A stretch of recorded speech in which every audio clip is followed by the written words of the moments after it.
bowled out.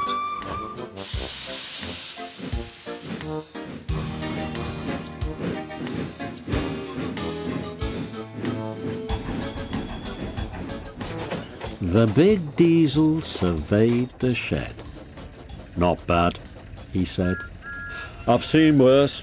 At least you're all clean." The engines gaped. "It's not your fault," he went on, "but you're all out of date. Your controller should scrap you and get engines like me. A fill of oil, a touch on the starter, and I'm off, with no bother, no waiting. They have to fuss around you for hours before you're ready." At last, the engines found their voices. An inspector had to come and stop the noise. They held an indignation meeting early next morning round the turntable. "Disgraceful," rumbled Gordon. "Disgusting," said James. "Despicable," spluttered Henry. "To say such things to us," burst out Donald and Douglas. "It's to teach him a lesson we'd be wanting." But no one had any good ideas, and at last they all went off to work except for Duck and Stepney. "Never mind," said Duck. "We'll be sure to think of something." "We'll have to be quick then," warned Stepney. But their chance came sooner than expected. Diesel purred comfortably. He was being warmed up well before time. An inspector watched the fitter making adjustments. The wind tugged at the inspector's hat. The fitter replaced the air intake cover. "OK, mate," he said. Diesel saw his coachers waiting at the platform.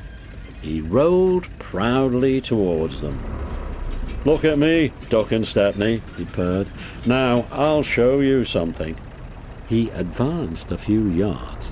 Then suddenly he coughed, faltered, choked, and stopped. The inspector, meanwhile, had seen nothing of this. He was looking for his hat. "Can we help you at all?" asked Duck and Stepney sweetly. Diesel seethed with baffled fury as they pushed him back to the shed. "My hat!" exclaimed the inspector as the cavalcade went by. "Bother your hat," said the Fat Controller crossly. "The train's due out in 10 minutes, and you'll have to take it, Duck." Duck looked doubtful, but when Stepney asked, "Can I help him, sir?" he felt better.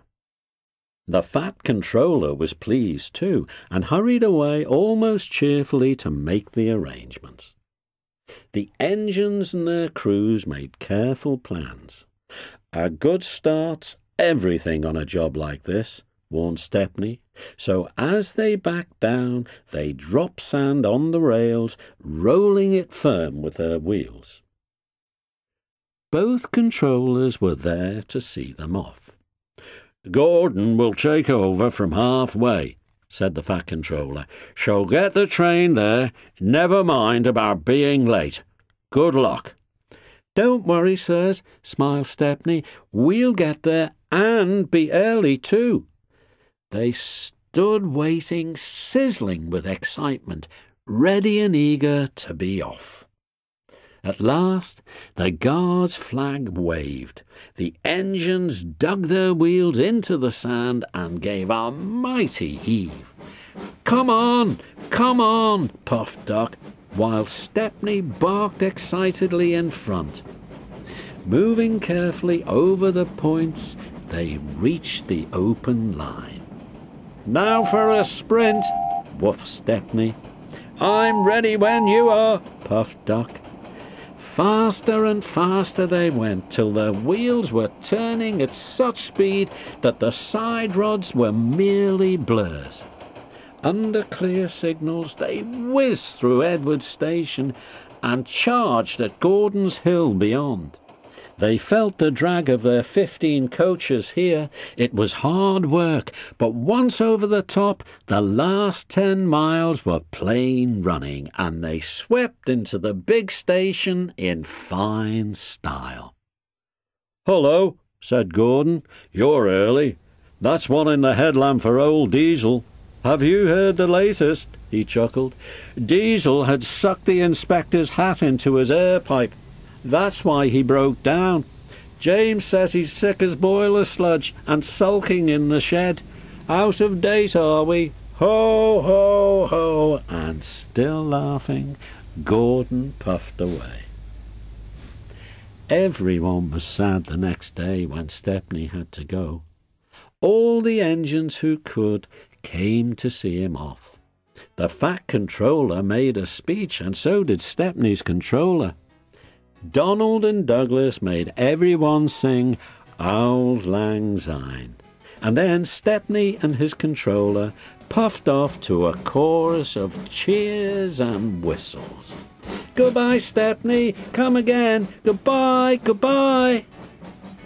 But what about Diesel? He'd slipped away the night before.